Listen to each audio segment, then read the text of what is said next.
Hey my loves, இன்னைக்கு நம்ம பார்க்க போகிற படம் என்னன்னா 2025 வெளியான ரெட்ரோ அப்படின்ற படத்தோட எக்ஸ்பிளனேஷன் வீடியோ தான் பார்க்க போகிறோம். படத்தோட ஒன்லைனர் என்னன்னா, இந்த உலகத்தில் பிறக்கிற எல்லா குழந்தைக்கும் பிறப்பிற்கான காரணம் அப்படின்னு ஒன்று இருக்கும். கரெக்டா? இதை நிறைய பேர் நம்புவோம். அந்த வகையில் நம்ம ஹீரோ இந்த உலகத்தில் பிறந்ததற்கான காரணம் என்ன அப்படின்றத இந்த உலகம் எப்படியெல்லாம் கூட்டிட்டு போய் சேர்க்குது அப்படின்றது தான் இந்த படமே. ரொம்ப இன்ட்ரெஸ்டிங்காக இருக்கும். இந்த வீடியோவை ஸ்கிப் பண்ணாம பாருங்க. நீங்க பார்த்துட்டு இருக்கிறது சரண் என்டர்டைன்மெண்ட். நான் தான் சரண். வாங்க வீடியோக்குள்ள போலாம்.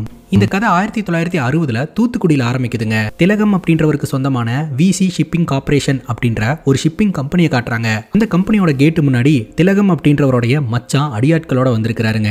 இன்னைக்கு என்ன ஆனாலும் சரி, எவனை கொன்னாலும் சரி, திலகன் அப்படின்றவரு கண்டிப்பா அழுவணும் அப்படின்ற மாதிரி சொல்லிட்டு அந்த கம்பெனியோட கேட்டை உடைச்சு திலகனுடைய மச்சான் உள்ள நுழையிறான். அங்க கட் பண்ணா திலகன் மற்றும் திலகனுடைய மனைவியை காட்டுறாங்க. இவங்க ரெண்டு பேரும் கிருஷ்ணர் பூஜையில கலந்துருக்காங்க. அந்த இடத்துக்கு இந்த கம்பெனியோட ஆள் ஒருத்தர் வந்துட்டு, உங்க மச்சான் கம்பெனிக்குள்ள பூந்து அட்டூழியம் பண்ணிட்டு உள்ள இருக்கிற சரக்கு எல்லாத்தையுமே தூக்கிட்டாரு, அது மட்டும் இல்லாம கேட்ல இருந்த வாட்ச்மேனையும் வெட்டி போட்டுட்டாரு அப்படின்ற மாதிரி சொல்ல, உடனடியா திலகம் அந்த இடத்துக்கு போறாரு. பார்த்தா வாட்ச்மேன் கொல்லப்பட்ட நிலைமையில இறந்து கிடக்குறாருங்க. அவருக்கு பக்கத்திலேயே ஒரு ஆண் குழந்தை பயங்கரமா அழுதுகிட்டு இருக்குது.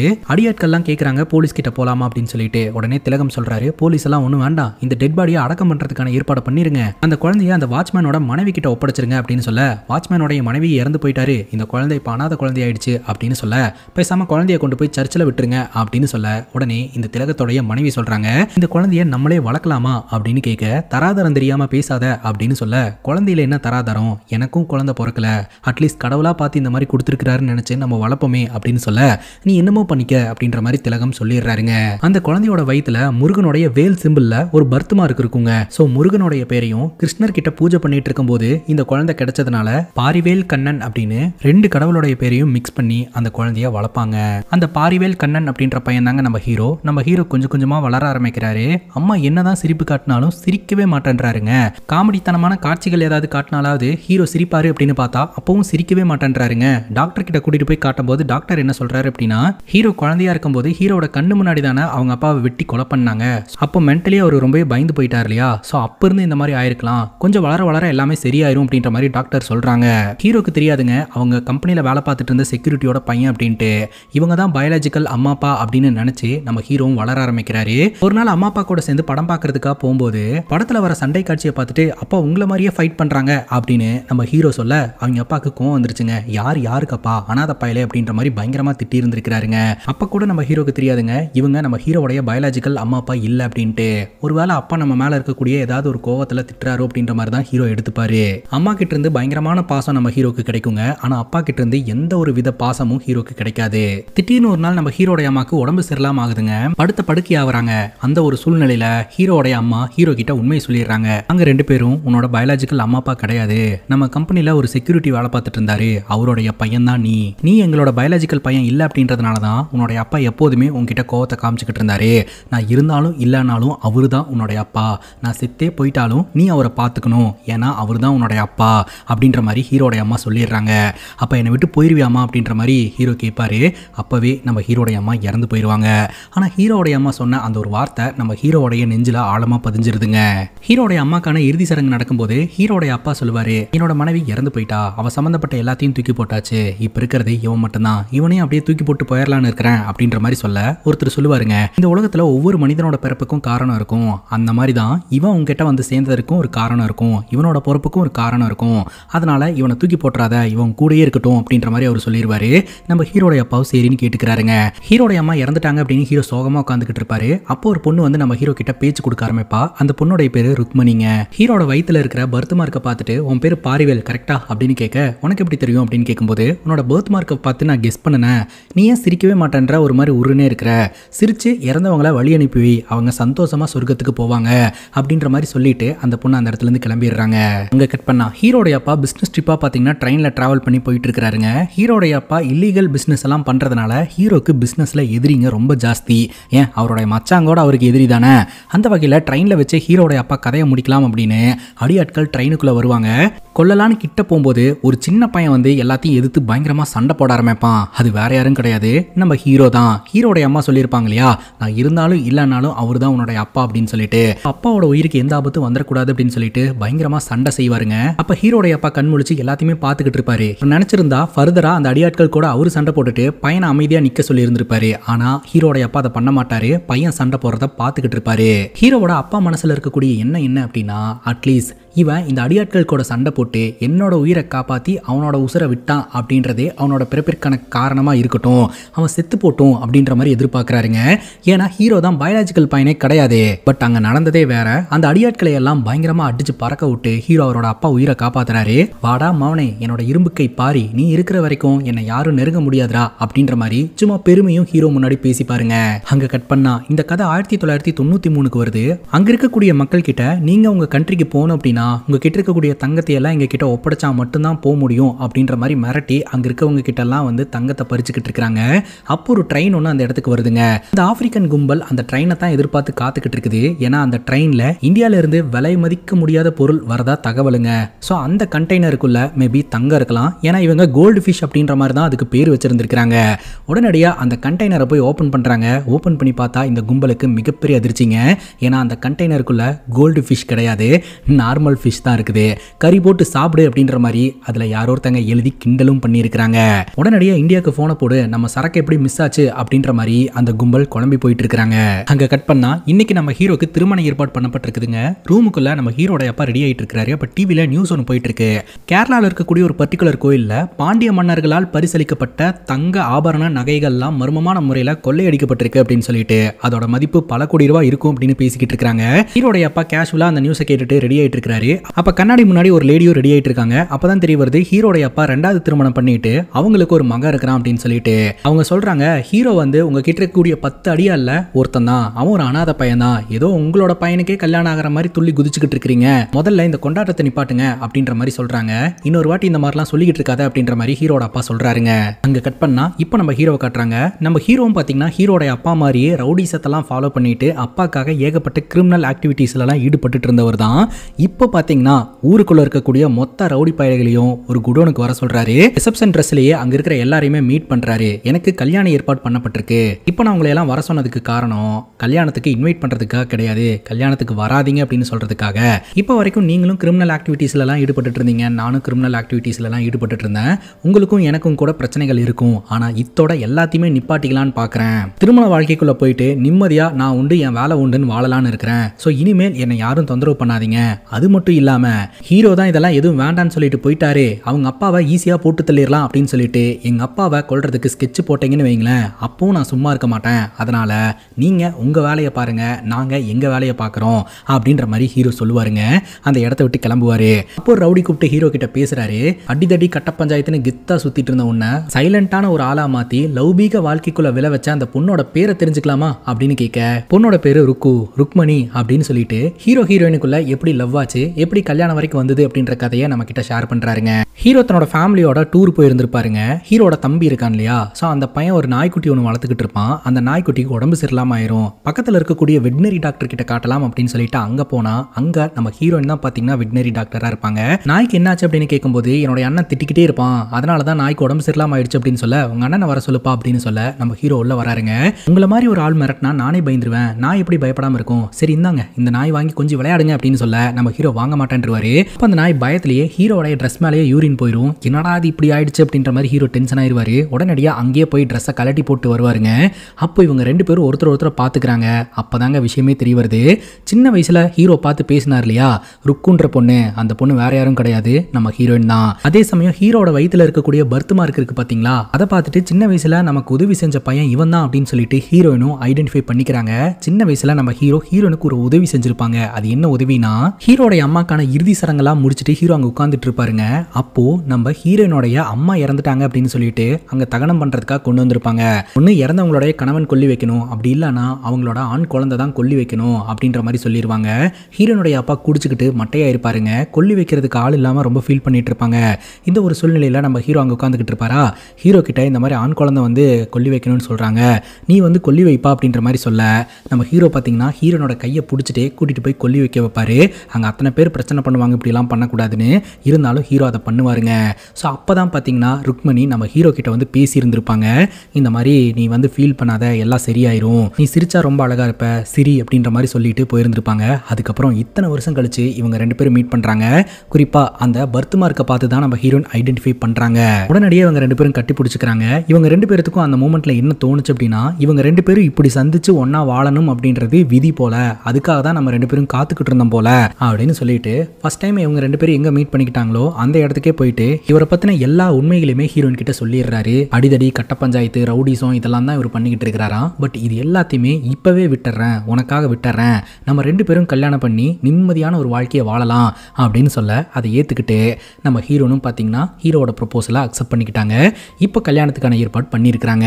ஹீரோ ரிசப்ஷன் மேடையில் நின்றுட்டு இருக்கும்போது ஹீரோட அப்பா கூட சேர்ந்து அந்த ரவுடி பசங்க எல்லோருமே ரிசப்ஷனுக்கு வராங்க. அதை பார்த்ததும் ஹீரோ டென்ஷன் ஆகுறாரு. ஹீரோட அப்பா கிட்ட சொல்றாரு, இவங்களை எல்லாம் கல்யாணத்துக்கு வர வேண்டாம்னு சொல்லிட்டு வந்தேன், நீங்க எதுக்காக கூட்டு வந்தீங்க அப்படின்ற மாதிரி கேட்க, நீ சொன்ன உடனே சரின்னு கேட்டுக்கணுமா, நான் உன்னோட அப்பன்டா, நானா தான் முடிவெடுப்பேன், அது மட்டும் இல்லாம இவனுக்கு நம்ம கூடயே சுத்திட்டு இருந்த பயலுக உன்னோட கல்யாணத்துல இல்லைன்னா எப்படி, ஃப்ரீயா விடு பாத்துக்கலாம் அப்படின்ற மாதிரி ஹீரோட அப்பா சொல்றாருங்க. ஹீரோயின் கேட்கறாங்க, எல்லாத்தையுமே விட்டு வந்துட்டேன், ரவுடி பசங்களை எல்லாம் கல்யாணத்துக்கு கூப்பிடவும் மாட்டேன் அப்படின்னு நீ சொன்னல, இப்போ எல்லாரும் வந்துருக்காங்க அப்படிங்கும் போது நான் கூப்பிட கிடையாது, அப்பாக்காக வந்துட்டானுங்க போல, சரி விடு, சாப்பிட்டுட்டு சரக்க போட்டு அவனுக்கு பாட்டுக்கு போயிடுவானுங்க அப்படின்ற மாதிரி சொல்ல அங்க ஆட்டம் பாட்டம்னு எல்லாம் நல்லபடியா போயிட்டு இருக்குதுங்க. அப்போ நம்ம ஹீரோட அப்பா ஹீரோ பார்க்கணும்னு சொல்லிட்டு மொட்டை மாடிக்கு வர சொல்றாரு. ஹீரோ அங்க போகும்போது தாங்க விஷயமே தெரிய வருது. ஆக்சுவலா அந்த ஆப்பிரிக்காவுக்கு போக வேண்டிய தங்க மீன்கள்லாம் கரெக்டா போய் சேரல அப்படின்னு சொல்லிட்டு அந்த ஆப்பிரிக்கால இருக்கக்கூடிய கும்பல் குழம்பி போனாங்க இல்லையா, அந்த தங்க மீன் இருக்கக்கூடிய கண்டெய்னரை மாத்தினது வேற யாரும் கிடையாது, நம்ம ஹீரோ தான். அந்த தங்க மீனை எங்க வச்சிருக்க, அதை ஒழுங்கா என்கிட்ட ஒப்படைச்சிரு அப்படின்ற மாதிரி ஹீரோட அப்பா ஹீரோ கிட்ட கேட்டு மிரட்டிக்கிட்டு இருக்காருங்க.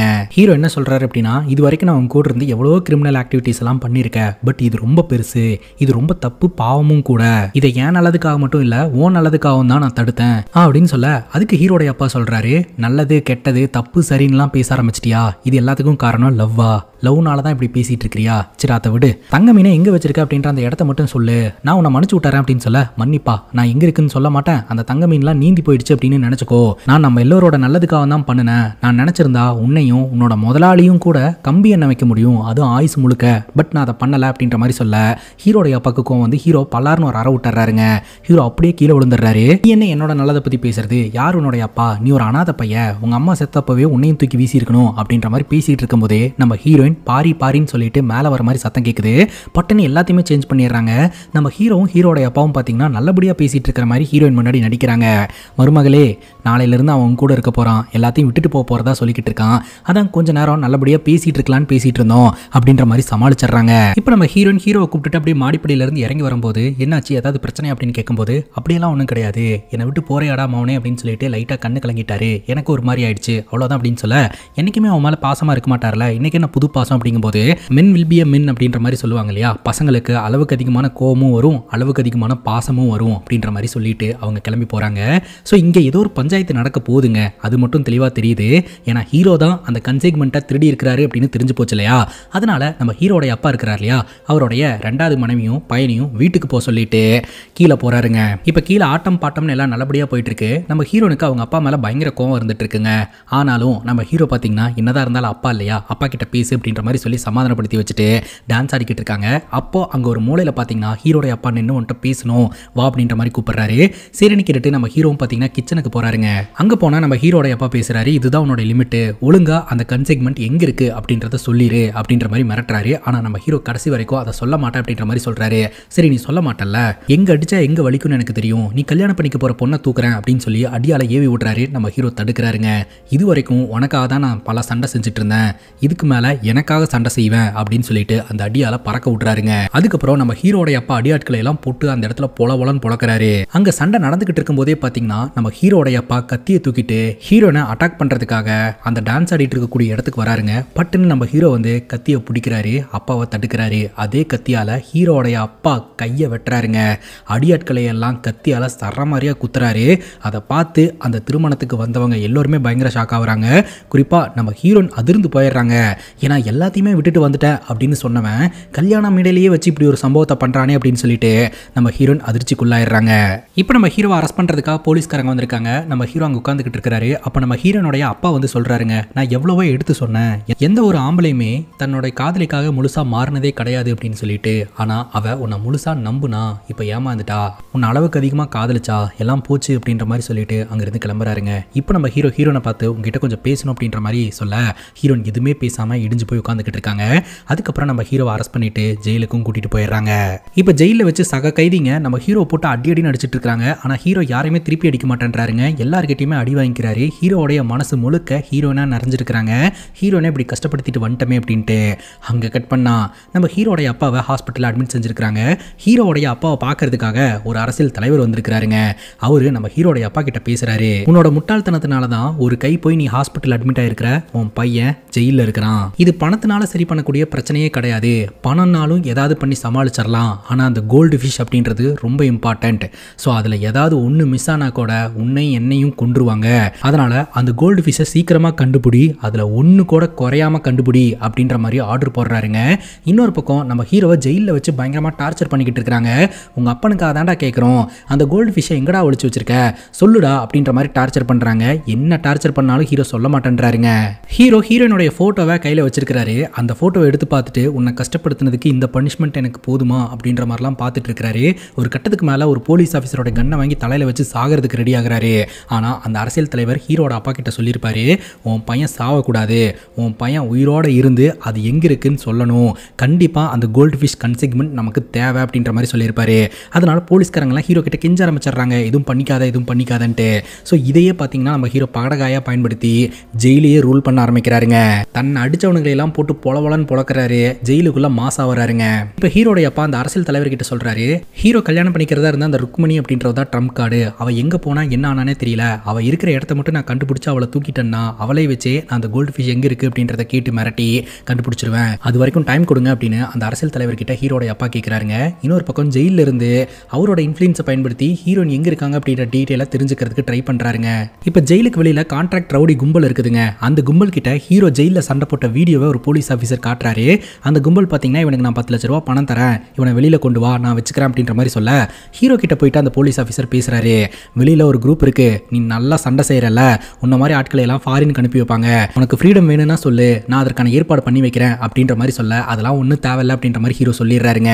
அப்படியே நாட்கள் நகர ஆரம்பிக்குதுங்க. வெளியில் நம்ம ஹீரோடைய அப்பா ஹீரோனை தேடி அலைஞ்சிக்கிட்டு இருக்காரு. உள்ள நம்ம ஹீரோ பார்த்தீங்கன்னா ஹீரோனுடைய நினைப்பிலேயே இருந்துகிட்டு இருக்கிறாருங்க. அதே சமயம் ஹீரோன் எங்க இருக்காங்க அப்படின்ற டீட்டெயிலை தெரிஞ்சுக்கிறதுக்கும் ட்ரை பண்ணிக்கிட்டு இருக்காருங்க.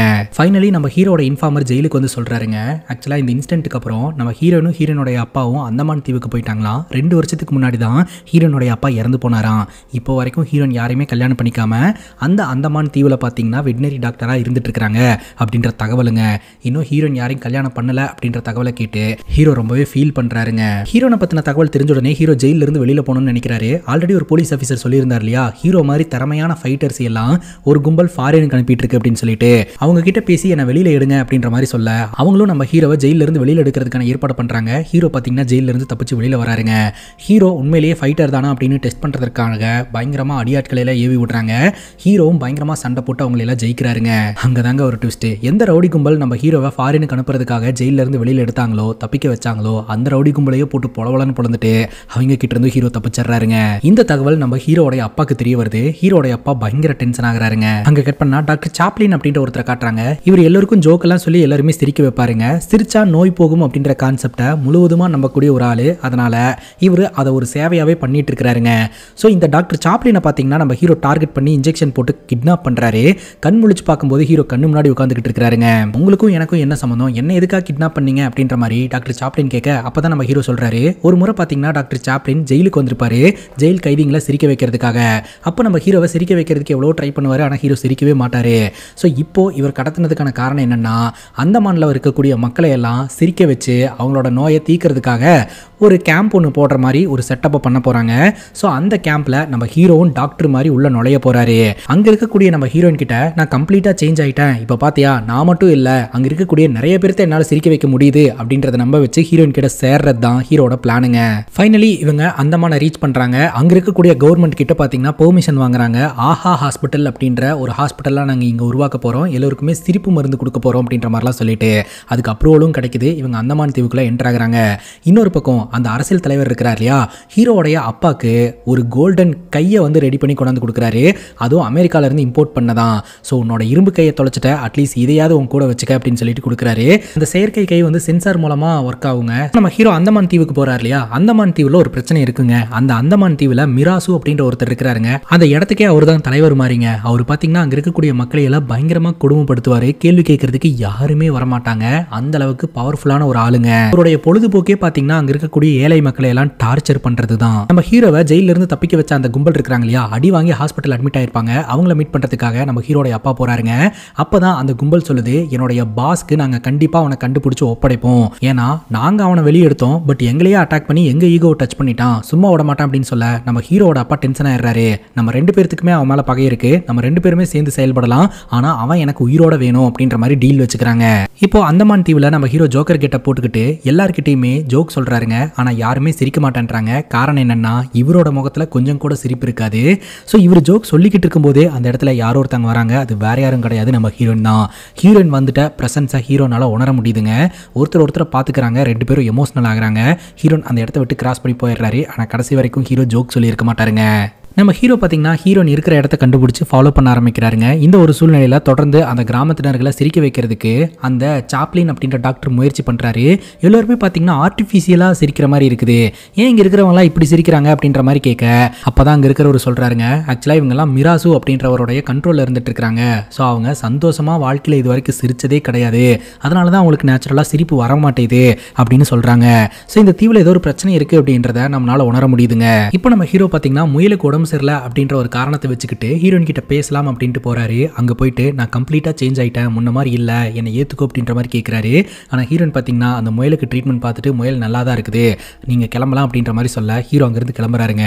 அப்போ நம்ம ஹீரோயின் சொல்கிறாங்க, என்னை நிறையா கஷ்டப்படுத்தி நீ அழ வச்சுட்ட, அட்லீஸ்ட் இந்த ஊர்க்காரங்களையாவது சிரிக்கவை, அவங்கள ஏமாத்தாம அப்படின்னு சொல்ல ஹீரோ அந்த இடத்துலேருந்து கிளம்புறாரு. கண்ணாடி முன்னாடி போய் நின்று அவரோட முகத்தை பார்க்குறாரு. அவரோட முகத்தில் சுத்தமாக சிரிப்பே வரமாட்டேதுங்க. சிரிக்கிறதுக்கு ட்ரை பண்ணுறாரு, ரொம்ப கஷ்டப்பட்டு சிரிக்கவும் செய்கிறாரு. அதுக்கப்புறம் நம்ம ஹீரோ அந்த ஊர்க்காரங்க கிட்டலாம் ஜோக்கெல்லாம் சொல்கிறாருங்க. ஆனால் அந்த ஊர்க்காரங்கெல்லாம் பார்த்தீங்கன்னா அந்த ஜோக்கை கேட்டு சிரிக்க கிடையாது, ஹீரோ உருன்னு வச்சுட்டு ஜோக் சொல்கிறாரு அப்படின்னு சொல்லிட்டு சிரிக்கிறாங்க. இந்த ஊரில் ஃப்ரெட்டி அப்படின்ற ஒருத்தனும் அவனோட குரூப்பும் பார்த்தீங்கன்னா ரவுடிசம் பண்ணிக்கிட்டு இருப்பாங்க. அவன் நம்ம ஹீரோ பயங்கரமாக வம்பிழுப்பான். ஆனால் ஹீரோ எதுவுமே கண்டுக்க மாட்டாருங்க. இது எல்லாமே பார்த்தீங்கன்னா நம்ம ஹீரோனுக்கு நியூஸாக போய் சேருது. ஸோ உண்மையிலேயே மாறிட்டார் போல அப்படின்ற மாதிரி தான் நம்ம ஹீரோனுக்கும் தோணுது. அடுத்த நாள் இந்த கிராமத்தில் பார்த்தீங்கன்னா ஒரு இடத்துல ஒரே கூட்டமாக இருந்துட்டு இருக்கு. நம்ம ஹீரோவும் சாப்ளின் அப்படின்ற டாக்டரும் அந்த இடத்துக்கு போய் பார்க்குறாங்க. பார்த்தா ஒரு மானை யாரோ ஒருத்தங்க ஷூட் பண்ணியிருக்காங்க. அந்த மானுக்கு நம்ம ஹீரோ ட்ரீட்மெண்ட் பார்க்குறாங்க.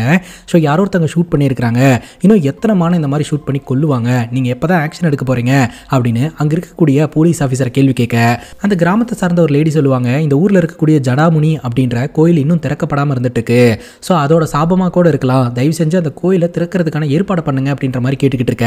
கரெக்டாக அந்த இடத்துக்கு இந்த ஃப்ரெட்டி அப்படின்றவன் வருவான். நம்ம ஹீரோனை டார்லிங் அப்படின்ற மாதிரி கூப்பிடுவான். ஹீரோக்கு செம்ம கோவம் வரும். அவன் நான் தான் சுட்டேன், அப்படி தான் பண்ணுவேன் அப்படின்ற மாதிரி போலீஸ் முன்னாடியே எகத்தலமாக பேசுகிறாங்க. இந்த தீவில் முதல்ல மானே கிடையாது. பிரிட்டிஷ்காரன் எப்படி இந்த அடிமை மக்களை எல்லாம் இந்த இடத்துக்கு கூட்டு வந்தானோ அதே மாதிரி தான் போர் அடிக்குது விளையாடணும் அப்படின்றதுக்காக மானை கூட்டிட்டு வந்தான். அதே பிரிட்டிஷ்காரன் இப்போ மான் கறி வேணும்னு வேட்டையாட சொல்றான். இதுல என்ன தப்பு இருக்கு, இந்த மான் என்ன உன் அப்பா வீட்டு சொத்தா அப்படின்ற மாதிரி கேள்வி கேட்டுட்டு டார்லிங் டார்லிங்னு சொல்ல ஹீரோக்கு பயங்கர கோவம் வருதுங்க. அந்த கோவத்தில் அங்கே இருக்கக்கூடிய டோரை ஒரு தட்டு தட்டுறாருங்க. அப்படியே டோர் கீழே விழுது. பல நாள் பூட்டப்பட்ட அந்த கோயில் டோர் ஓப்பன் ஆகி உள்ள இருக்கக்கூடிய கடவுளை இங்க இருக்கக்கூடிய எல்லோருமே பார்த்து பயங்கரமா கும்பிட ஆரம்பிக்கிறாங்க. நம்ம ஹீரோ சொல்றாரு, தட்டினா பொழந்துரும் அப்படின்னு மிரட்டுறாரு. பட்டுன்னு அவரே மாற்றி சொல்லிடுறாரு, டோரை தட்டுன பொழந்துருச்சு அப்படின்ட்டு. மறுபடியும் பார்த்தீங்கன்னா அந்த கோயில் வந்து மக்களோட வழிபாட்டுக்கு கிடையாது அப்படின்னு சொல்லிட்டு பூட்டி வச்சிடறாங்க. இப்போ நம்ம ஹீரோ ஒரு இடத்துல உட்காந்து யோசனை பண்ணிக்கிட்டு இருக்கிறாருங்க. அந்த ஃப்ரெட்டி அப்படின்றவன் நம்ம ஹீரோனை வார்த்தைக்கு வார்த்தை டார்லிங் டார்லிங் அப்படின்னு சொல்லி கூப்பிட்டு பிரச்சனை பண்ணிட்டு இருந்தான் இல்லையா, அது ஹீரோக்கு சுத்தமாக பிடிக்கல. பழைய ஹீரோவாக மாறி திரும்பவும் அந்த ஃப்ரெட்டியோட வீட்டுக்கிட்ட போயிட்டு ஃப்ரெட்டியை போட்டு பொலன்னு பொழக்கிறாருங்க. அவங்க அடியாட்களெல்லாம் ஏவி விடுறான். ஆனால் எல்லாத்தையுமே போட்டு அடின்னு அடிச்சிடுறாரு. இப்போ ஒரு போலீஸ் ஆஃபீஸர் நம்ம ஹீரோனை மீட் பண்ணுறதுக்காக போறாரு. இனிமேல் அந்த ஃப்ரெட்டி பைய உள்ள இந்த காட்டில் இருக்கக்கூடிய மான வேட்டையாட மாட்டேன்னு சொல்லிட்டா மேடம் அப்படின்னு சொல்ல, இல்லையே அப்படி மாறக்கூடிய ஆளே கிடையாது, என்னாச்சு அப்படின்னு கேட்கும்போது, நம்ம ஊருக்கு புதுசாக வந்திருக்கிற அந்த சிரிப்பு டாக்டர் தான் மேடம் போய் பேசினாராம், பேசியே பிரச்சனையை சால்வ் பண்ணிட்டாராம் அப்படின்னு சொல்ல நம்ம ஹீரோனுக்கு ஒரே சந்தோஷமா இருக்கு. பரவாயில்ல நம்ம ஆள் மாறிட்டான் அப்படின்ட்டு. ஆனால் அங்கே என்ன நடந்தது அப்படின்னு நமக்கு மட்டும்தானே தெரியும். இப்போ நம்ம ஹீரோனை மீட் பண்ணுறதுக்காக வராரு. ஹீரோயின் கிட்ட சொல்றாரு, ஒரு 10 நிமிஷம் நீ என் கூட வா, நான் எல்லாமே மாறிட்டேன், அதை உங்ககிட்ட புரிய வைக்கிறேன். சப்போஸ் நீ வந்து நினச்ச மாதிரி நான் மாறல அப்படின்னா இப்போவே கட் அண்ட் ரைட்டாக நான் இந்த இடத்த விட்டு போயிடுறேன் அப்படின்ற மாதிரி சொல்கிறாருங்க. ஹீரோனும் சரின்னு கேட்டுட்டு ஹீரோ கூட வராங்க. இன்னொரு பக்கம் அடி வாங்கின இந்த ஃப்ரெடியோட ஆட்களும் பார்த்தீங்கன்னா அந்த ரவுடி கும்பல் இருக்காங்க இல்லையா, ஹீரோ ஜெயிலிருந்து வெளியில் எடுத்தாங்களே, அவங்க கிட்ட போயிட்டு இந்த விஷயத்த சொல்கிறான். பேசிக்காக அவங்க நம்ம ஹீரோ தேடி தான் இந்த இடத்துக்கு வந்திருக்காங்க. அவன் எப்போ வருவான், ஹீரோனை கூட்டிகிட்டு வரேன்னு சொன்னான் இல்லையா, அவனை நாங்கள் பார்க்கணும் அப்படின்ற மாதிரி அந்த வீட்லேயே இருந்துட்டு இருக்காங்க. ஸோ அந்த ரவுடி கும்பல் பார்த்தீங்கன்னா நம்ம ஹீரோவோட அப்பாவுக்கு ஃபோனை போட்டு தகவலை கொடுத்துட்றாங்க. என் பையனோட வாய்ஸை கேட்டு ரொம்ப நாள் ஆச்சு, அங்கே இருக்கிறது என் பையன் தானா அப்படின்றத நான் கன்ஃபார்ம் பண்ணணும், ஸோ ஃபோனை கட் பண்ணாத அப்படின்ற மாதிரி சொல்லிட்டு அந்த ரிசீவரை அப்படியே வச்சிடறாங்க. ஹீரோ அந்த இடத்துக்கு வராருங்க. ஹீரோயின் கிட்ட அந்த ஃப்ரெடியோட ஆட்களை மன்னிப்பு கேட்க சொல்றாருங்க. அதாவது அன்பா பேசி ஹீரோ புரிய வச்சாருன்னு சொல்லி மன்னிப்பு கேட்க சொல்றாருங்க. அவங்களும் பார்த்தீங்கன்னா ஆமா அவர் ரொம்ப நல்லவரே, அன்பா பேசி எங்களை எல்லாம் சிரிக்க வச்சுதான் எங்க தப்பையெல்லாம் திருத்தினாரு அப்படின்ற மாதிரி ஹீரோயின் முன்னாடி நடிச்சுக்கிட்டு இருக்காங்க. ஹீரோ பேசின அந்த வாய்ஸை கேட்டு அங்க இருக்கக்கூடிய நம்ம ஹீரோட அப்பா பயங்கரமா ட்ரிகர் ஆகுறாருங்க. அவன் தான் என் பையன் அப்படின்ட்டு. ஹீரோ ஜெயில இருந்து தப்பிக்க வச்ச அந்த ரவுடி கும்பலுக்கு ஒரு தலைவன் இருக்கான் அப்படின்ற மாதிரி நம்ம பார்த்தோம் இல்லையா, அந்த தலைவனை நம்ம கிட்ட காட்டுறாங்க. அந்த தலைவனோட பேரு மைக்கேல். அவன் பார்த்தீங்கன்னா ஒரு தீவுல இருக்கிறான். அந்த தீவையே பயங்கரமா ஆட்சி செஞ்சுட்டு இருக்காங்க. அது எந்த மாதிரி அப்படின்னு பார்த்தீங்கன்னா ஒரு ரிங்கை கிரியேட் பண்ணி அந்த ரிங்குக்குள்ள நல்லா ஃபைட் பண்ணக்கூடிய ஆட்களை ஒரு பக்கமும், அந்த மைக்கேலுக்கு சொந்தமான ரப்பர் கம்பெனியில் வேலை பார்க்கக்கூடிய ஊழியர்களை ஒரு பக்கமும், ரெண்டு பேருக்கு இடையில சண்டையை மூட்டி விட்டு ரிங்குக்குள்ள சண்டை போட்டுக்கணும், கொடூரமாக சண்டை போட்டுக்கணும். அதுதான் இவனோட என்டர்டைன்மெண்ட்டாக இருக்கிறதுங்க. ஸோ அதுக்காக தான் பார்த்தீங்கன்னா ஜெயிலில் சண்டை போடக்கூடிய ஃபைட்டர் எல்லாம் இங்கே கூட்டிட்டு வருது. இந்த மைக்கேலோட அப்பா தாங்க மிராஸ் அப்படின்றவர். அப்பா அம்மாவும் ரெண்டு பேருமே சேர்ந்து இந்த தீவில் இருக்கக்கூடிய எல்லாரையுமே பயங்கரமாக டார்ச்சர் பண்ணிக்கிட்டு இருக்கிறாங்க. இதுதான் அவங்களுக்கு பொழுதுபோக்கு. இப்போ நம்ம ஹீரோ பற்றின தகவல் பார்த்தீங்கன்னா இந்த மைக்கேலுக்கு தெரிய வருது. மைக்கேலோட அப்பா பார்த்தீங்கன்னா அவனை எங்க இருந்தாலும் இங்கே கூட்டிட்டு வாங்க, அவனை மாதிரியான ஒரு ஃபைட்டரை ரிங்குக்குள்ள இறக்க வச்சு என்ன நடக்குதுன்றதை பார்க்கணும் அப்படின்ற மாதிரி இவங்க பேசிக்கிட்டு இருக்காங்க. இப்போ முழுவதுமா நம்ம ஹீரோவை நம்ப ஆரம்பிக்கிறாங்க. இவங்க ரெண்டு பேரும் ஒன்னா பைக்ல போறாங்க. அப்போ நம்ம ஹீரோ ஸ்மைல் பண்ண ஆரம்பிக்கிறாருங்க. இப்போ ஹீரோக்கு நேச்சுரலாவே சிரிப்புன்றது வருது. இப்போ இந்த மிராசு மற்றும் மைக்கேலோடைய கதையை நம்ம கிட்ட காட்ட ஆரம்பிக்கிறாங்க. 1960களில் பிரிட்டிஷ்காரங்களோட கண்ட்ரோல்ல இருந்து இந்த இடம் முழுக்க பார்த்தீங்கன்னா இந்த மிராஸோட ஃபேமிலி கண்ட்ரோல்ல வந்து சேருதுங்க.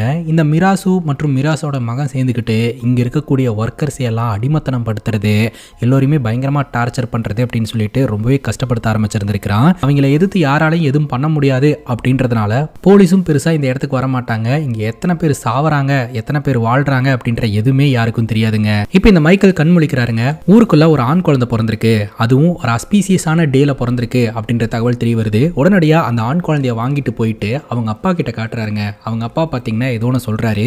உடனடியா பாத்தீங்கன்னா அந்த குழந்தைய கொண்டு போய் அந்த குழந்தையோட நெஞ்சில ஒரு சீல் வைக்கிறாங்க. இந்த பர்டிகுலர் வயசு வரைக்கும் தான் அவன் குழந்தையா இருக்க முடியும். ஒரு பர்டிகுலர் வயசுக்கு மேல அவன் இந்த கம்பெனில வந்து வேலை பார்க்கணும், அடிமையா இருக்கணும் அப்படின்ற ஒரு ரூலை போடுறாங்க. இப்போ அந்த குழந்தையோட அப்பா பாத்தீங்கன்னா அங்க இருக்கக்கூடிய கயித்துல கட்டி தொங்க விட்டு பயங்கரமாக டார்ச்சர் பண்ணிக்கிட்டு இருக்காங்க இந்த மைக்கேல். அப்போ அந்த கிராமத்தை சார்ந்த ஒருத்தர் வந்து சொல்கிறாரு, இப்படியே தினம் இந்த ஊருக்காரங்களை எல்லாம் டார்ச்சர் பண்ணிக்கிட்டு இருக்கிறீங்க, ஒரு நாள் இல்லைனா ஒரு நாள் கண்டிப்பாக உங்களை எல்லாம் அடக்கி வைக்கிறதுக்கு ஒருத்தர் வருவான், அப்போது இந்த இடம் யுத்த பூமியாக மாறும் அப்படின்ற மாதிரி சொல்ல, அதுக்கு இந்த மைக்கேல் சொல்கிறான், அதுக்காக தான் நான் காத்துக்கிட்டு இருக்கேன், சும்மா பிறந்தோம் சாப்பிட்டோம் தூங்கணும் செத்தோம் அப்படின்ற மாதிரி இல்லாமல் சண்டை செய்யணும், சண்டை செய்கிறத பார்க்கறதுக்கு தான் நான் ரொம்ப ஆர்வமாக காத்துக்கிட்டு இருக்கேன், அப்படி ஒருத்தன் வந்தானா வரட்டும் அப்படின்ற மாதிரி இந்த மைக்கேல் சொல்கிறாங்க. அங்கே கட் பண்ணால் நம்ம ஹீரோவை காட்டுறாங்க. நம்ம ஹீரோ நல்லாவே சிரிக்கிறாருங்க. நம்ம ஹீரோக்கும் ஹீரோனுக்கும் இடையில ஒரு நல்ல பாண்டிங் உருவாகுது. மறுபடியும் இவங்க ரெண்டு பேரும் காதலிக்கும் ஆரம்பிக்கிறாங்க. இந்த ஒரு சூழ்நிலையில இந்த கிராமத்தினர்களை எல்லாம் ஒரு இடத்துக்கு கூட்டிட்டு போய் உட்கார வச்சு சிரிக்க வைக்கலாம் அப்படின்னு சொல்லிட்டு ஒவ்வொருத்தங்களையா வர சொல்லிட்டு இருக்காங்க. பார்த்தா ஒரே ஒரு லேடி மட்டும் மனநல பாதிக்கப்பட்டு வீட்டில் இருக்கிறாங்க. அவங்க பார்த்தீங்கன்னா யாருக்கிட்டையுமே பேசவே மாட்டேன்றாங்க. அவங்க மட்டும் கிராமத்தை விட்டு வெளியில வரவே மாட்டேன்றாங்க. அவங்க கிட்ட இந்த சாப்ளின் அப்படின்ற டாக்டர் போய் பேசி பார்க்குறாரு. ஆனால் வரல. நம்ம ஹீரோ ஒரு வாட்டி போய் பேசுறாரு. நீங்க இந்த ரூம்குள்ளேயே உட்காந்துட்டு இருக்கிறதுக்கு பேசாம அங்க வந்து உட்காருங்க, சும்மா வானத்தை பார்த்துட்டு இருங்க, நாங்க சொல்றது கூட கேட்க வேண்டாம் அப்படின்ற மாதிரி சொல்ல, அந்த லேடி நம்ம ஹீரோ ஒரு மாதிரி பாக்குறாங்க. பார்த்துட்டு உடனே வரேன்னு சொல்லிடுறாங்க. உண்மையிலேயே நம்ம ஹீரோ கிட்ட இது ஒரு மேஜிக் இருக்கு அப்படின்ற மாதிரி அங்க இருக்கிறவங்க எல்லாருமே பாக்குறாங்க. இப்போ நம்ம ஹீரோ அந்த கிராமத்தினர்களை எல்லாம் சிரிக்க வைக்கிறாரு. எல்லாம் நல்லபடியா போயிட்டு இருக்குங்க. இந்த ஒரு சூழ்நிலையில அந்த மைக்கேல் அப்படின்றவனுடைய கேங்கும் ஹீரோவை அந்த ஜெயில இருந்து தப்பிக்க வச்ச அந்த ரவுடி கும்பலோடைய கேங்கும் நம்ம ஹீரோ இருக்கக்கூடிய அந்த இடத்தை நோக்கி வராங்க. ஸோ அவங்களெல்லாம் பார்த்தோன்னே அந்த கிராமத்தினர்கள் பயங்கர ஷாக்காக வராங்க. இப்போ நம்ம ஹீரோவை அந்த இடத்துல இருந்து இறக்கி விட்டுட்டு இங்க டாக்டர் சாப்ளின் யாரு அப்படின்ற மாதிரி கேட்க, நம்ம ஹீரோ கொஞ்சம் கூட நகராம அங்கேயே நின்றுட்டு இருக்கிறாரு. நம்ம ஹீரோயின் கிட்ட அவர் தான் டாக்டர் சாப்ளின் அப்படின்ற மாதிரி போய் சொல்லி வச்சிருந்திருப்பாரு. ஆனா இந்த மைக்கேல் அப்படின்றவன் எல்லாத்தையும் தெரிஞ்சுக்கிட்டு தான் அந்த இடத்துக்கு வந்திருந்திருக்கிறான். அந்த மனநல பாதிக்கப்பட்ட லேடி பாத்தீங்கன்னா இந்த மைக்கேலை பார்த்துட்டு அரக்கன் அரக்கன் அப்படின்னு குரல் கொடுத்துட்டே இருக்கிறாங்க. உடனே அந்த மைக்கேல் சொல்றான், உண்மையான அரக்கன் யாருன்னு காட்டவா அப்படின்னு நம்ம ஹீரோவை டார்கெட் பண்ணியே பேச, ஹீரோனுக்கு தெரிஞ்சு போச்சு நம்ம ஹீரோ மறுபடியும் அதே அடிதடி கட்ட பஞ்சாயத்துக்குள்ளே இருக்கிறாரு அப்படின்னு சொல்லிட்டு ஹீரோயின் கோச்சிட்டு அந்த இடத்துல இருந்து கிளம்ப உடனே இந்த மைக்கேல் பார்த்தீங்கன்னா நம்ம ஹீரோனோட கையை பிடிக்கிறான். நீ ஒன்றும் அழகா இருக்க அப்படின்றதுக்காகலாம் நான் கையை பிடிக்கல, இங்கே என்ன நடக்குது அப்படின்றத நின்று பாரு அப்படின்றதுக்காக தான் கையை பிடிச்சேன். உன்னோட பாய் ஃப்ரெண்டு உனக்காக என்னென்னலாம் பண்ணிட்டு வந்தான் தெரியுமா, எல்லாம் உனக்கு தெரியணும்ல அப்படின்ற மாதிரி எல்லாத்தையுமே ஹீரோயின் கிட்ட அவன் சொல்லிடுறான். ஸோ நம்ம ஹீரோ நல்லவனெல்லாம் மாற கிடையாது, இங்கே வந்ததே அடிதடி பஞ்சாயத்தெல்லாம் பண்ணி தான் அப்படின்றது ஹீரோனுக்கு தெரிய வருதுங்க. ஆரம்பத்தில் நம்ம ஹீரோ அந்த ஆட்கள் கிட்டலாம் அடி வாங்குறாருங்க. ஹீரோன் அங்கிருந்து போனதுக்கப்புறம் அவங்களெல்லாம் போட்டு பொலவலன்னு பொழந்துக்கிட்டு இருக்கிறாரு. ஹீரோயின் கிட்ட பேசுறதுக்கு ட்ரை பண்றாரு. ஆனால் ஹீரோயின் மறுபடியும் ஹீரோ விட்டுட்டு போயிடுறாங்க. இந்த ஒரு சூழ்நிலையில இந்த மைக்கேல் சொல்றான், நீ என் கூட வந்துரு, என்னோட தீவுக்கு வந்துரு, அங்க நாங்க சண்டை போடக்கூடிய கேம் எல்லாம் வைப்போம், அதுல நீ கலந்துக்கோ அப்படின்ற மாதிரி சொல்ல, சரி என்னதான் என் கேர்ள் ஃப்ரெண்ட் ஏத்துக்க மாட்டேன்னு சொல்லிட்டாலே அட்லீஸ்ட் இவங்க கூடயாவது போவோம் அப்படின்னு சொல்லிட்டு நம்ம ஹீரோ பாத்தீங்கன்னா இந்த மைக்கேல் கூட சேர்ந்துக்கிறாருங்க. இப்போ நம்ம ஹீரோ பாத்தீங்கன்னா இந்த மைக்கேல் தலைமையில நடக்கக்கூடிய அந்த சண்டை கேம்ல கலந்துக்கிறாரு. ரெட் கலர் யூனிஃபார்ம் போட்டிருக்கிறவங்க எல்லாம் பயங்கரமான ஃபைட்டர்ஸ், பிளாக் கலர் யூனிஃபார்ம் போட்டிருக்கிறவங்க எல்லாம் பார்த்தீங்கன்னா அந்த மைக்கேலோட கம்பெனியில் வேலை பார்க்கக்கூடிய அப்பாவிங்க. அவங்களுக்கு சண்டையெல்லாம் தெரியாது. அவங்க கூட சண்டை போட வச்சு அதில் யார் வீக்காக இருக்காங்களோ அவங்கள பார்த்து கொல்லணுங்க. இதுதான் அந்த கேமோடைய ரூல். நம்ம ஹீரோ அந்த கேமில் கலந்துக்கிட்டு பிளாக் ட்ரெஸ் போட்டிருக்கிறவங்களெல்லாம் அடி நடிக்கிறாரு. உடனே அங்கே பாட்டு மாறுது, ஹீரோனுடைய நினப்பு வந்துடுது, அடி வாங்க ஆரம்பிக்கிறாருங்க. ஒரு கட்டத்துக்கு மேலே மறுபடியும் அட்டாக் பண்ணிடுறாரு, எல்லோருமே விழுந்துடுறாங்க. ஸோ இந்த ஒரு சூழ்நிலையில் மைக்கேல் வந்து சொல்கிறாரு, யார் இங்கே வீக்காக இருக்காங்களோ அவங்கள கொல்லணும் அப்படின்னு சொல்லிட்டு. அப்போ நம்ம ஹீரோ பார்த்தீங்கன்னா நான் கொல்ல மாட்டேன் அப்படின்ற மாதிரி சொல்லிடுறாரு. சரி ஃபர்ஸ்ட் டைம் நீங்கள் வந்திருக்கல, அதனால உனக்கு எக்ஸ்கியூஸ் கொடுக்குறேன், அடுத்த வாட்டி நீ கண்டிப்பாக கொல்லணும் அப்படின்னு சொல்லிட்டு இந்த மைக்கேல் நம்ம ஹீரோக்கு பதிலாக ஒருத்தரை கொலை பண்ணுறான். இப்போ நம்ம ஹீரோ ரூம்குள்ள உட்காந்துக்கிட்டு இருக்காருங்க. ஹீரோவை இந்த மைக்கேல் மீட் பண்ணணும் அப்படின்னு சொல்லி வர சொல்கிறான். உன்னோட அப்பா ஏதோ கோல்டு ஃபிஷ்ஷை தேடி வந்தேன் அப்படின்னு சொல்லிட்டு தீவுக்கு வந்திருக்கிறாரு, ஏதோ பொலிட்டிக்கல் தலையீடெல்லாம் இருக்குதான், நான் பெருசாக அதிலலாம் கலந்துக்கிறது கிடையாது அப்படின்னு சொல்ல, இந்த தீவுக்கு வந்திருக்கிறாரா, அப்போ என்னோட ருக்மணி அப்படின்ற மாதிரி கேட்க, ருக்மணி தான் அவருடைய ட்ரம்ப் கார்டு அப்படின்னு சொல்லிட்டு அவரை கடத்திட்டாரு, நீ நேராக உங்கள் அப்பாவை போய் மீட் பண்ணு, அந்த கோல்டு ஃபிஷ் எங்கே இருக்குது அப்படின்றத தயவு செஞ்சு சொல்லிட்டு வந்துரு அப்படின்ற மாதிரி சொல்ல ஹீரோ பயங்கர ஷாக்காக வராருங்க. இப்போ நம்ம ஹீரோ அவங்க அப்பா பார்க்கறதுக்காக போகிறாருங்க. அந்த இடத்துல தான் நம்ம ஹீரோனை வச்சிருக்காங்க. நம்ம ஹீரோ பார்த்தீங்கன்னா அந்த இடத்துல டான்ஸ் ஆடிக்கிட்டே போறாருங்க, டாடி டாடி அப்படின்னு சொல்லிட்டு. கடுப்பான நம்ம ஹீரோட அப்பா பலார்னு ஒரு அற விட்டுறாரு, பொத்துன்னு ஹீரோ கீழே விழுந்துடுறாரு. சுத்தமாக பேச்சு மூச்சே இல்லைங்க. செத்து போயிட்டான் போல, அவன் செத்து போயிட்டானா அந்த தங்க மீன் இருக்கிற இடமே தெரியாது அப்படின்ற மாதிரி சொல்ல ஹீரோட அப்பாவே பதறி போயிடுறாரு. பார்த்தா நம்ம ஹீரோ நார்மலாக தான் இருந்துட்டு இருக்காரு. அந்த தங்க மீன் இருக்கிற இடத்த சொல்லிடு அப்படின்ற மாதிரி சொல்ல நம்ம ஹீரோ சொல்றாரு, தங்க மீன் இருக்கிற இடத்த நான் சொல்லிட்டேன்னா அதுக்கப்புறம் என்னையும் ருக்மணியும் உயிரோட விட்டுருவீங்க அப்படின்றதுக்கு என்ன உத்தரவாதம் அப்படின்னு கேட்க ஹீரோட அப்பா சொல்றாங்க, இத்தனை வருஷம் நான் தான் உன்னை உயிரோட விட்டுருக்கிறேன் அப்படின்னு சொல்லிட்டு. இல்ல, அந்த தங்க மீன் இருக்கிற இடம் எனக்கு தெரியும் அப்படின்றதுனால தான் நீ உயிரோட விட்டுருக்க. ஒன்று பண்ணு, உன்னோட பாஸ் அந்த பொலிட்டிக்கல் தலைவர் தர்மேந்திரா இருக்கிறார் இல்லையா, அவரை டைரக்டா என்கிட்ட போன்ல பேச சொல்லு, எனக்கு உத்தரவாதம் கொடுக்க சொல்லு, நான் தங்க மீன் இருக்கிற இடத்த சொல்றேன் அப்படின்ற மாதிரி ஹீரோ சொல்றாரு. சொன்ன மாதிரியே பாத்தீங்கன்னா அந்த அரசியல் தலைவரான தர்மேந்திரா பாத்தீங்கன்னா ஹீரோ கிட்ட பேசுறாருங்க. இந்த மாதிரி உங்களுக்கு எதுவும் ஆகாத மாதிரி நான் பாத்துக்கிறேன், கவலைப்படாதீங்க, நீங்க அந்த கோல்டு ஃபிஷ் இருக்கிற இடத்த மட்டும் சொல்லிருங்க அப்படின்ற மாதிரி சொல்லிட்டு போனை கட் பண்றாருங்க. இன்னொரு பக்கம் நம்ம ஹீரோவுடைய தம்பி இருக்கிறார் இல்லையா, அதாவது அப்பாவோட பயாலஜிக்கல் பையன், அந்த பையனை பாத்தீங்கன்னா ஒரு கும்பல் கிட்னாப் பண்ணது மர்மமான முறையில. நீ கேட்ட உத்தரவாதத்தை கொடுத்தாச்சு, ஒழுங்கா அந்த கோல்டு ஃபிஷ் எங்க இருக்குன்றத சொல்லிரு அப்படின்ற மாதிரி ஹீரோட அப்பா கேட்க ஹீரோ சொல்ல மாட்டேன்றாருங்க. ஹீரோ பார்த்து அவங்க அப்பா கோவப்படும் போது கரெக்டா கால் வருது, அவருடைய பையனை கிட்னாப் பண்ணிட்டாங்க அப்படின்னு சொல்லிட்டு. இப்போ நம்ம ஹீரோ வந்து சொல்றாருங்க, ஊர்ல ஒரு மோசமான அண்ணன் இருந்தானா, அண்ணன் அவனோட தம்பியை கிட்னாப் பண்ணிட்டானா, அப்பங்காரன் நினைச்சான் என்னதான் இருந்தாலும் தம்பியாச்சே கண்டிப்பா கொல்ல மாட்டான்ட்டு, ஆனா அந்த அண்ணன் மோசமான அண்ணன், அவனோட தேவைக்காக கொலை பண்றதுக்கும் துணிவான், தம்பிக்காரனுடைய தலையை திருகி அனுப்பி வச்சானா அப்படின்ற மாதிரி சொல்ல நம்ம ஹீரோட அப்பா பயங்கர ஷாக் ஆயிடுறாரு. டீ எனக்கு இருக்கிறது ஒரே ஒரு பையன்டா, விட்டுறா அப்படின்ற மாதிரி கெஞ்ச, இப்போ கூட உனக்கு இருக்கிறது ஒரே ஒரு பையன் தான் அப்படின்ற மாதிரி பேசுறல்ல, என்ன உன் பையனாவே பார்க்க மாட்டேன்றல அப்படின்ற மாதிரி ஹீரோ சொல்றாருங்க. இப்போ ஹீரோ அவரோட தம்பியை கிட்னாப் பண்ணி வச்சுட்டு இப்போதைக்கு ஹீரோட அப்பா கிட்ட இருந்து தப்பிச்சிடுறாருங்க. இப்போ இந்த மைக்கேல் பாத்தீங்கன்னா நம்ம ஹீரோவை நட்புன்னு சொல்லி தாங்க பேசிக்கிட்டு இருப்பாரு. இது பாத்தீங்கன்னா இந்த மைக்கேலோட அப்பாவான மிராஸுக்கு பிடிக்கல, கூப்பிட்டு வச்சு பயங்கரமா திட்டுறாரு. அவன்லாம் நமக்கு அடிமையா இருக்கிறவன், அவனை போய் நட்புன்னு சொல்லிட்டு இருக்க, கொஞ்ச நாள்ல நமக்கு சரிக்கு சமமா வந்து நிற்பான், அதுக்கப்புறம் நம்ம தலை மேலே ஏறி உட்காந்துருவான் பார்த்துக்கோ அப்படின்ற மாதிரி சொல்ல, நான் நட்புன்னு சொல்றதே அவனை தூக்கி வச்சு கொண்டாடுறதுக்கு கிடையாது, முதுகுல குத்துறதுக்கு தான் அப்படின்ற மாதிரி இந்த மைக்கேல் சொல்றான். ஆல்ரெடி நம்ம ஹீரோவை லண்டன்ல இருக்கக்கூடிய ஒரு ஃபைட்டிங் கிளப்புக்கு 6 கோடி ரூபாய்க்கு விலை பேசி வித்தாச்சு, நமக்கு ப்ராஃபிட் அப்படின்ற மாதிரி பேசிக்கிட்டு இருக்கிறான். இன்னொரு பக்கம் அந்த கிராமத்தினர்கள்லாம் பார்த்தீங்கன்னா நம்ம ஹீரோவை போட்டு தள்ளுறதுக்கு பிளான போட்டுட்டு இருக்காங்க. ஏன்னா ஹீரோ தான் பயங்கரமா ஃபைட் பண்ணிக்கிட்டு இருக்காரு, ஹீரோனால பல பேரோட உயிர் போறதுக்கு வாய்ப்பு இருக்கு அப்படின்னு சொல்லிட்டு ஹீரோவை கொல்றதுக்கு முயற்சி பண்றாங்க. ஹீரோ போதையில் இருக்கும்போது ஹீரோ பார்த்தீங்கன்னா அங்க இருக்கக்கூடிய தண்ணியில குதிச்சு பிடிச்சி தப்பிச்சு ஓடுறதுக்கெல்லாம் முயற்சி பண்ணுறாரு. ஒரு கட்டத்துக்கு மேலே சண்டை செய்யலாம் அப்படின்னு சட்டையை கழட்டி நிற்கிறாரு. இதை பார்த்த கிராமத்தினர்கள்லாம் வந்து ஜடா முடி அப்படின்னு முட்டி போட்டு ப்ரேயர் பண்ண ஆரம்பிச்சிடுறாங்க ஹீரோட வயிற்றில் இருக்கக்கூடிய அந்த வேல் சிம்பிளை பார்த்துட்டு. அப்போதாங்க இந்த இடத்தோட வரலாறே நமக்கு தெரிய வருது. இந்த கிராமத்தில் ஜடாமுனி அப்படின்ற ஒரு பழமையான கோயில் ஒன்று இருக்குதுங்க.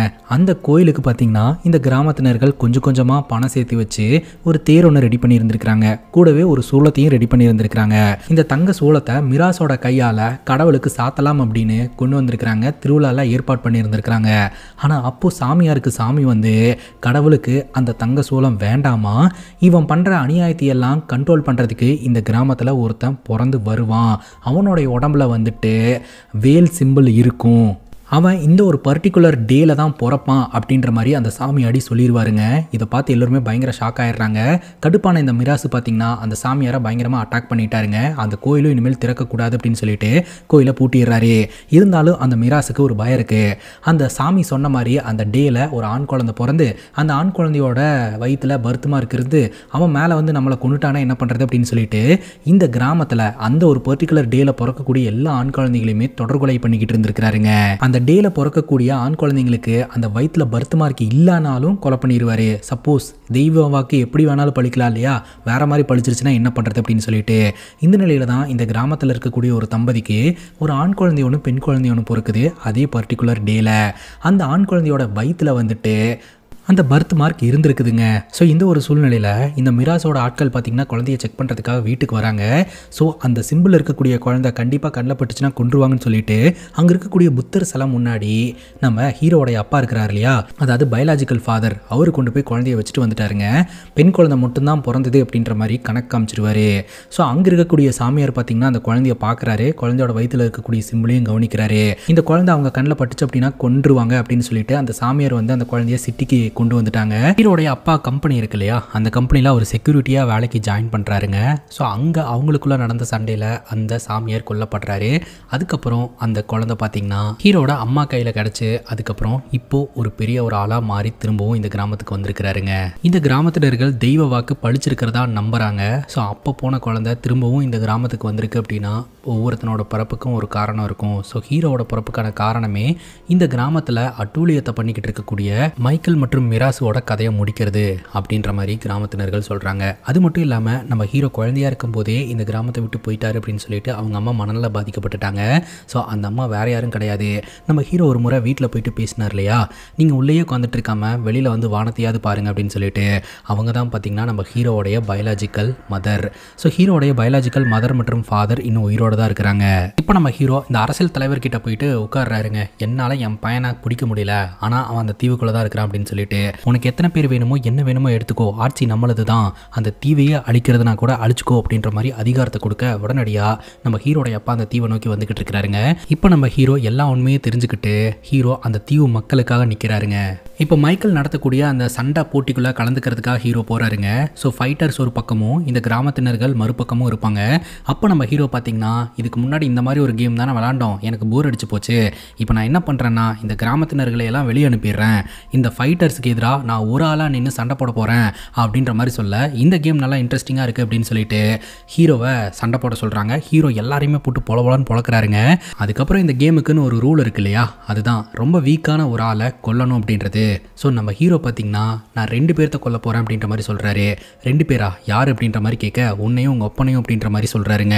என்ன நண்பா உனக்கு இன்னும் போதை தெரியலையா அப்படின்னு கேட்க, இன்னைக்கு தாண்டா என்னோட போதை வந்து தெளிஞ்சுது, இன்றைக்கி தான் நான் யாருன்னு தெரிஞ்சது அப்படின்ற மாதிரி சொல்ல உடனே அங்கே இருக்கிறவங்களாம் ஷூட் பண்ண ஆரம்பிக்கிறாங்க. அந்த கிராமத்தினர்கள் ஷீல்டெல்லாம் போட்டு ஹீரோக்கு குண்டடி படாமல் தடுக்கிறாங்க. ஒரு பக்கம் நம்ம ஹீரோவும் இந்த மைக்கேலும் பார்த்தீங்கன்னா களத்தில் இறங்கி பயங்கரமாக சண்டை போட்டுக்கிட்டு இருக்கிறாங்க. இந்த மைக்கேல் அவன் தான் ஜெயிப்பான் அப்படின்னு சொல்லிட்டு எதிர்பார்ப்பான், ஏன்னா அவனோட இடம் இல்லையா. ஆனால் அவனோட இடத்துலையே நம்ம ஹீரோ ஆல்ரெடி ஆயுதத்தை பதுக்கி வச்சிருந்திருப்பாரு. அதை எடுத்து வச்சு அடின்னு அடிச்சு எப்படியோ நம்ம ஹீரோ இந்த மைக்கில் தான் கண்ட்ரோலில் கொண்டு வருவாருங்க. இன்னொரு பக்கம் நம்ம ஹீரோயின் கிட்ட ஹீரோ யார் அப்படின்ற எல்லா டீட்டெயிலுமே இந்த ஊர்க்காரங்க மூலமாக தெரிய வருதுங்க. இப்போ நம்ம ஹீரோ பார்த்தீங்கன்னா பார்த்தீங்கன்னா அந்த மிராஸோட வீட்டுக்கு ஊர்க்காரங்களோட போகிறாரு. அங்கே போய் பார்த்தா அந்த சூலாயுதம் இருக்குது. பார்த்தா அந்த இடத்துல இந்த மிராஸ் உட்காந்துக்கிட்டு இருக்கிறாரு.